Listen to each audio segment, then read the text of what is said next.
नमस्कार दोस्तों, मैं डॉक्टर प्रवल गुप्ता। आपका मेरे इस यूट्यूब चैनल में बहुत बहुत स्वागत है। मैं होम्योपैथी से रिलेटेड पहले भी कई नॉलेजेबल और कई इंटरेस्टिंग वीडियोस लाता था और उम्मीद है आगे भी लाता रहूँगा। देखिए, आज का टॉपिक हमारा बहुत ही इंपॉर्टेंट टॉपिक है, जिसमें कम से कम 50 to 60 या 60 to 70% इवन आप यंगस्टर का इन्वॉल्वमेंट ले सकते हैं। इस टॉपिक का एक क्रॉनिक डिजीज़ की कैटेगरी में रखा जाता है। इसका नाम है IBS, या जिसे हम लोग IBD, जैसे इरिटेबल बाउल सिंड्रोम या इरिटेबल बाउल डिजीज़ के नाम से भी जाना जाता है। देखिए, IBS या IBD, इसको एक लाइन में बोलूँ तो ये एक ऐसा इंटेस्टिनल डिसऑर्डर है जिसमें पेट का दर्द, diarrhoea, constipation, abdominal distension, gaseous distension, heartburn या कोई भी इस तरीके की चीज़ ऑल्टरनेशन में या एक साथ भी प्रेजेंट हो सकती है, और ये मेनली लार्ज इंटेस्टाइन को अफेक्ट करते हैं। देखिए, इस डिजीज़ में जिन जिन पेशेंटों में diarrhoea as a main symptom मिलता है या डायरिया प्रेवलेंट मिलता है, उन्हें IBSD मतलब I irritable bowel syndrome prevalent for diarrhoea की कैटेगरी में रखा जाता है। जिन पेशेंटों में constipation as a main symptom मिलता है, उन्हें IBS या irritable bowel syndrome category for C, prevalency for C मतलब प्रेवलेंसी फॉर कॉन्स्टिपेशन की कैटेगरी में डाला जाता है। और तीसरा वो पेशेंट जिनमें डायरिया भी मिलता है, साथ में कॉन्स्टिपेशन भी मिलता है और ऑल्टरनेशन में मिलता है, तो उन्हें IBS मतलब irritable bowel syndrome preference for the mixed cases में डाला जाता है। चलिए, अब हम लोग IBS के कॉज के बारे में चलते हैं। देखिए, IBS का कॉज, इसका अभी तक कोई भी कॉज मालूम नहीं हुआ है, लेकिन फिर भी इसका अगर सबसे मेन कॉज की तरफ बढ़े तो सबसे मेन कॉज है इसका स्ट्रेस। देखिए, यंगस्टर में आजकल स्ट्रेस बहुत ज़्यादा प्रेवलेंट है।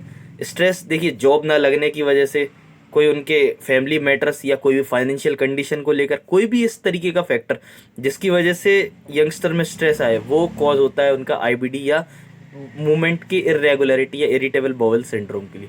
दूसरा कॉज, कोई भी वायरल इन्फेक्शन के बाद, कोई भी एक वायरल इन्फेक्शन हो जाए जिसकी वजह से बॉडी की इम्यूनिटी कमज़ोर हो जाती है, उसके बाद IBS होने की संभावनाएं बहुत ज़्यादा होती है।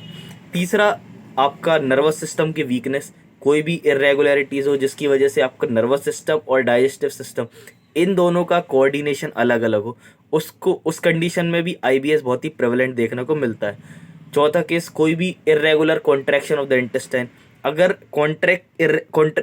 इंटेस्टाइन का कॉन्ट्रैक्शन इरेगुलर है, नॉर्मल लोगों में पेरिस्टाल्सिस मूवमेंट एक फ्लो में होता है, लेकिन किसी किसी में ये मूवमेंट इरेगुलर हो जाता है, उनको भी IBS होने की संभावनाएं बहुत ज़्यादा होती हैं। देखिए, जैसा कि मैंने आपको ऊपर बताया कि अभी more than 70% of the cases youngster के हैं इसमें। और अगर ब्रिटेन की बात करिए तो ब्रिटेन में इसकी 1/5 पॉपुलेशन IBS या IBD से सफ़र करती है। ठीक, तो ये था मेरा IBS तक का अभी तक का कॉज, और साथ में IBS होता क्या है। अब हम होम्योपैथिक मेडिसिन की तरफ बढ़े। होम्योपैथिक मेडिसिन में सबसे अच्छी मेडिसिन जो IBS के लिए काम करती है वो होती है लाइकोपोडियम। लाइकोपोडियम, देखिए, लाइकोपोडियम का मतलब होता है, स्टार्टिंग होती है L से, तो मतलब ये लोअर एब्डोमेन के लिए बहुत अच्छी मेडिसिन होती है, जिसमें पेट का फुलनेस कंटिन्यू 4 से 8, दोपहर का 4 बजे से लेकर शाम को 8 बजे तक, इस ड्यूरेशन में इस पेशेंट को बहुत ज़्यादा एग्रवेशन होता है। इसका डाइजेस्टिव ट्रैक बहुत ही वीक होता है, फुलनेस ऑफ द एब्डोमेन होती है, पेशेंट की कंटिन्यूस एपेटाइट चेंज होती रहती है। पहले तो कंटिन्यूस भूख लगना, फिर 1 या 2 निवाले खाते ही साथ में इसका पेट भर जाना, वो इसमें मेन सिम्टम देखने को मिलता है। मेंटली पेशेंट के अंदर सेल्फ कॉन्फिडेंस की बहुत ज़्यादा कमी होती है। लाइकोपोडियन हमेशा ही लैक ऑफ सेल्फ कॉन्फिडेंस मिलेगा, और इसमें हमेशा प्रेफरेंस मिलता है किस चीज़ के लिए, वार्म वाटर के लिए। हमेशा वो गर्म पानी पीना चाहेगा, जिससे उसकी digestive complaint easily heal up हो। तो ये था लाइकोपोडियम के बारे में जानकारी। दूसरी मेडिसिन की अगर हम तरफ बढ़ें तो उसका नाम है नक्स वोमिका। देखिए, नक्स वोमिका IBSM मतलब कि irritable bowel syndrome preference for mixed.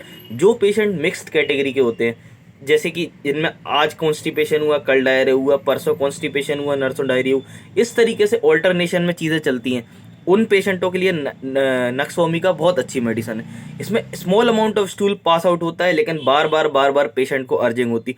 अभी थोड़ी देर में गया, फिर आधे घंटे 2 घंटे बाद फिर उसे अर्ज होगी कि यार स्टूल्स पास आउट करने जाना है। ये होता है टिपिकल नक्स वोमिका का पेशेंट। और आजकल की जो जनरेशन है, जिनको देर तक जगना है कंटिन्यूस, और सुबह भी देर तक उठना है, इसके अलावा नींद पूरी नहीं लेनी है, कंटिन्यूस मोबाइल चलाना है, ड्रिंकिंग हैबिट्स, स्पाइसी फूड खाने की आदत, उन सारे पेशेंटों के लिए नक्स वोमिका सबसे बेस्ट मेडिसिन है। ठीक है। तीसरे मेडिसिन की अगर अपन बढ़े तो उसका नाम होता है सल्फर।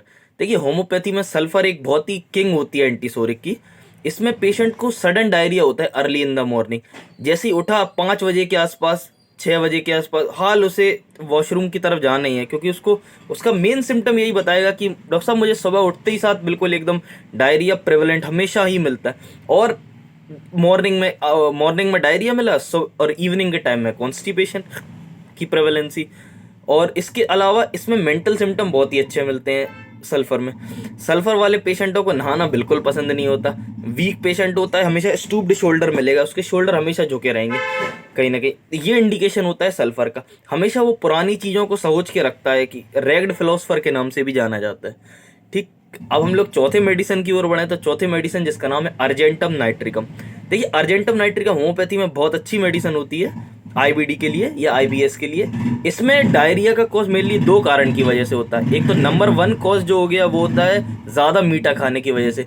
ज़्यादा शुगरी डाइट, मतलब कि ज़्यादा मीठा खा लिया किसी बच्चे ने या किसी एडल्ट ने भी, उस कंडीशन में कंटिन्यूस पेशेंट को डायरिया हर बार डायरिया इस कॉज की वजह से हो जाना, ज़्यादा मीठा खाने की वजह से, उस पेशेंट को अर्जेंटम नाइट्रिकम बहुत अच्छे सूट करता है। ये तो पहला कॉज हो गया इसका। दूसरा कॉज इसके डायरिया का रहता है मेंटल, कंटिन्यूस ज़्यादा सोचने की वजह से, कहीं कहीं जाना है इसको, कहीं पार्टी में जाना, किसी के घर पे जाना, जिसकी वजह से ये ज़्यादा सोच ले तो उसको डायरिया हो जाए। उस कंडीशन में भी अर्जेंटम नाइट्रिकम एक बहुत अच्छी मेडिसिन होती। तो इसमें मतलब एक तो ज़्यादा मीठा खाने की वजह से, प्लस कहीं टेंशन की वजह से, दिमाग में कुछ ना कुछ टेंशन जाती, किसी की शादी में जाना या किसी भी और भी जगह जाने की वजह से इसमें डायरिया प्रोड्यूस हो जाए। ठीक, ये हो गई हमारी चौथी मेडिसिन। हम पांचवी मेडिसिन की तरफ बढ़ें तो होती है कार्बोवेज, कार्बो वेजिटेबल्स। देखिए लाइकोपोडियम जैसा कि मैंने बताया लोअर एब्डोमेन के लिए, उसी तरीके से कार्बो वेजिटेबल्स अपर एब्डोमेन के लिए बहुत अच्छी मेडिसिन होती है। ये मेनली ओल्डर पीपल पे सूट करती है, जो बूढ़े लोग होते हैं, जो इजीली फैटीग हो जाते हैं, जिनमें continuous burning, soreness, chest burn, regurgitation, जिनमें वीकनेस प्रेवलेंट मिलती है, उनमें बहुत अच्छा काम करती है। कंटिन्यूस बेल्चिंग, मतलब डकार आना, फैटी फूड, जिनको फैटी फूड ज़्यादा खाएं लेकिन फिर कंटिन्यूस वो डकार के फॉर्म में निकले। और भी कई होम्योपैथिक मेडिसिन जैसे कि आर्सेनिक, जिसमें कि पेशेंट को बहुत ज़्यादा रात में मिडनाइट में एग्रवेशन हो, मतलब 1 बजे से 2 बजे तक, चाहे वो दोपहर में हो चाहे वो रात में हो। पोडोफाइलम जिसमें कंटिन्यूस डायरिया बना रहे, या कोलोसिंथ जिसमें बेंडिंग डबल ऐसे नीचे झुकने से बहुत ही आराम मिले, वो सारी मेडिसिन भी आप आईबीएस में यूज़ कर सकते हैं। आप ये सारे सिम्टम देखकर अपने हिसाब की मेडिसिन आप खुद चूज़ कर सकते हैं, लेकिन ध्यान रहे बिना मेंटल सिम्टम के आप कोई भी मेडिसिन ना चूज़ करें। ठीक, जैसा कि मैंने आपको डैंड्रफ वाली वीडियो में भी बताया था, कई ऐसे रेजिमेन या कई ऐसी अच्छी आदतें आप अपनाएं जिससे आप आईबीएस से भी फ्री रहेंगे। जैसे कि बैलेंस डाइट लें, एक्सरसाइज डेली करें, कम फ्लूइड इनटेक का ज़्यादा करें, प्रॉपर स्लीप लें, रेस्ट अच्छे से करें। ठीक है, टी और कॉफ़ी कम से कम लें, फ्रूट डाइट ज़्यादा लें, और दूसरी बात अपना दिनचर्या को प्रॉपर करें, जिससे आपका इस चीज़ में काफ़ी सुधार आएगा। यही था मेरा आज तक का वीडियो होम्योपैथी से रिलेटेड, और मैं आगे भी इसी होम्योपैथी को स्प्रेड करता रहूँगा। आप मेरा साथ दें। Thank you for watching my video. Have a nice day. Please like, share and subscribe my video. Thank you.